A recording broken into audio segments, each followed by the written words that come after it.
Sky News Chief Political Reporter Kieran Gilbert spoke to Shadow Workplace Relations Minister Julie Bishop a short time ago.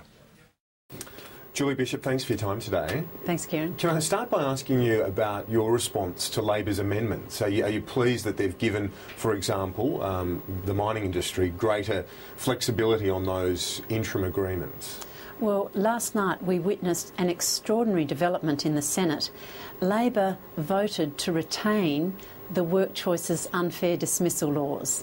And secondly, Labor introduced a new interim AWA but extended its cover to other sectors of the community. So this has demonstrated great hypocrisy on Labor's part.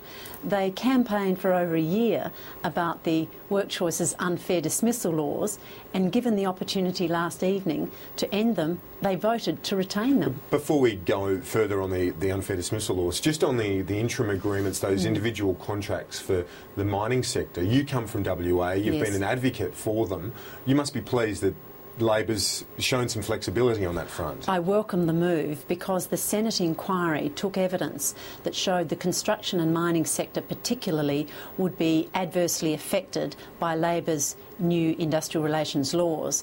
They hadn't thought through these laws, the drafting was flawed, and what would have happened is some workers who were no longer able to continue on an AWA wouldn't have been able to go on to Labor's new individual contract and would have fallen between the two arrangements. So this was evidence that came out in the Senate inquiry that the coalition insisted upon. And Labor, to its credit, is showing that it's willing to a compromise on that. Labor did back down on that and listen to the construction and mining sector, but there's still great uncertainty about the end date of these individual contracts. Now, it's clear from the evidence from Julia Gillard's own department that these individual contracts can continue indefinitely if the employee and the employer are happy with the terms and conditions. So far from there being no individual contracts in Australian workplaces, they will continue on indefinitely. On the unfair dismissal laws, Labor says that's going to be part of its more substantive bill later in the year.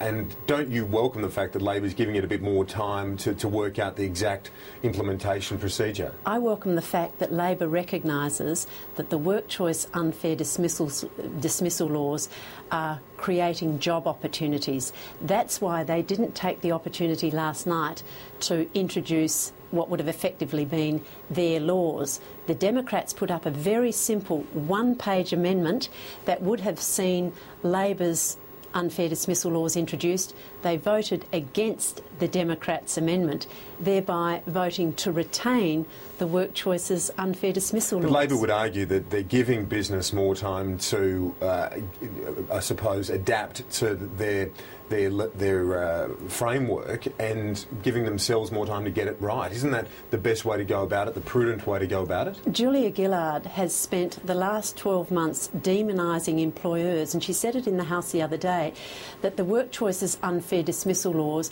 allow employers to sack good workers for no reason, her words.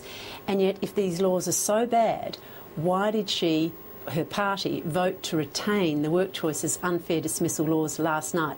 Simple stroke of the pen, and Labor's unfair dismissal laws could have come into being, but they voted to retain the Work Choices Unfair Dismissal laws. OK, just finally, one question. Yesterday, Brendan Nelson gave a very emotional speech, spoke a lot about his own personal experience, some fairly graphic examples of his time as a GP, as a doctor.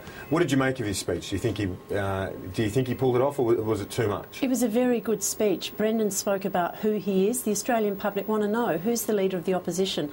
Well, he's somebody whose life was very much shaped by his experiences as a GP, as a doctor working in public hospitals, in private practice. And I thought it was entirely appropriate that he let the Australian public see what has shaped him as a man, what has shaped him as a politician. He's a very compassionate person.